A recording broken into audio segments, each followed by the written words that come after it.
Hello, good afternoon to every one of you guys. Today we will gonna discuss about the configuration of networking for shield panel, the relationship between the remote panels and the main panel, and the rights and privilege to alarm silence, to reset, and the controls for between the main panel and the remote panel. So as I'm here in the screen, this is the main panel response to the remote panels. So what is the configuration of the remote panel? Like for example, I have a panel 2 and panel 3 and panel 4. How can you configure the events, which is the rights and privilege of main panel to control the remote panel activated alarm? Okay. So here, if the main panel will respond to fire to the remote panel, like for example in panel 2, shelter 1, so you have to click this fire display, lag, print, and buzzer. For the pre-alarm, we have the fire, we have the display, lag, and print and buzzer, the trouble, the disablement, the supervisory, and the status must be the same for all the remote panel to main panel. So this is the configuration of the main panel. If there is a configuration of remote panels, which is the response of the main panel, how to reset and to alarm, to silence, and to control the alarm of the activated remote panels.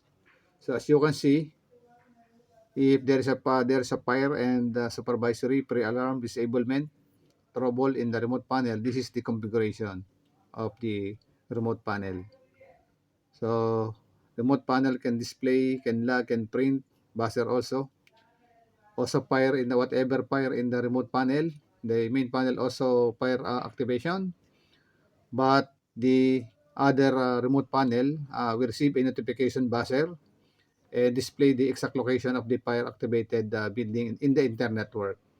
So the whole network of the remote panels will receive a notification buzzer with fire alarm activation without the sounder, with the sounder off and flasher is off, but it will display in all remote panels the exact location of the fire, the time, and the date of the fire activated in the building. So here, if there is a fire in the remote panel, other remote panel are not responsible to, there's no rights to silence and reset the fire except for the main panel. Okay, so this is the configuration of the remote panels. So fire, display, lag, print, and buzzer. Same with the pre-alarm. Okay, so pre-alarm, we have display, lag, print, and buzzer. In the trouble, we have display, lag, print, and buzzer, disablement, supervisory, and the status. For all remote panel, this is the configuration.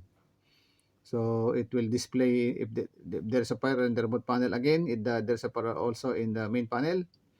It will display, it will lag, it will print, and it will buzzer. Okay, so we'll go back to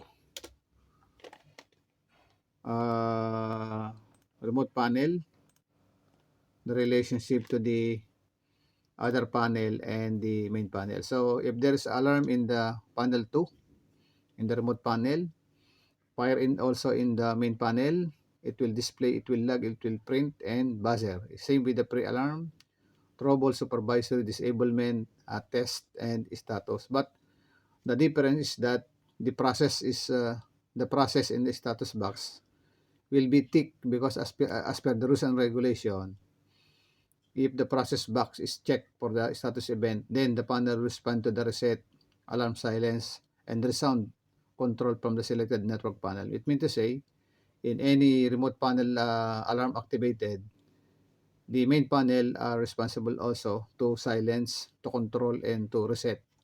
But the other panel, you see in the configuration, if this is unchecked, other panel only receiving the display and the buzzer, whatever the status of the other building, if either fire, if either pre-alarm, if either trouble, disablement, and supervisory. But in the main panel, it will display, it will fire also.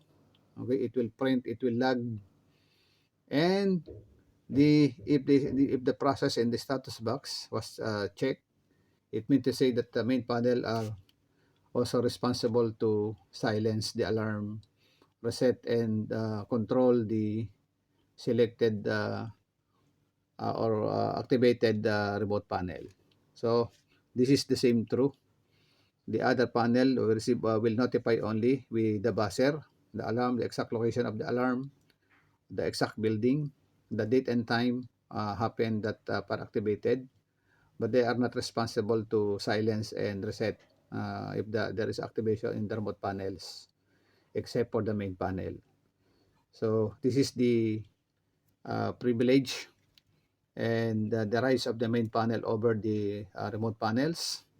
If there's a alarm in the main panel, all the entire network panels or remote panels are receiving notification buzzer with fire alarm signal, the location, the exact location, the device number, the type of device, the time, and the location of the fire activated in the main building. But they are not responsible or possible to silence the alarm, reset, and to control the alarm in the main panel. So only the main panel are possible to reset, to alarm, and silence if the fire activated is within the main panel. So I hope guys you have an input to understand the logic, operation, and configuration of the Shield Omega networking procedure.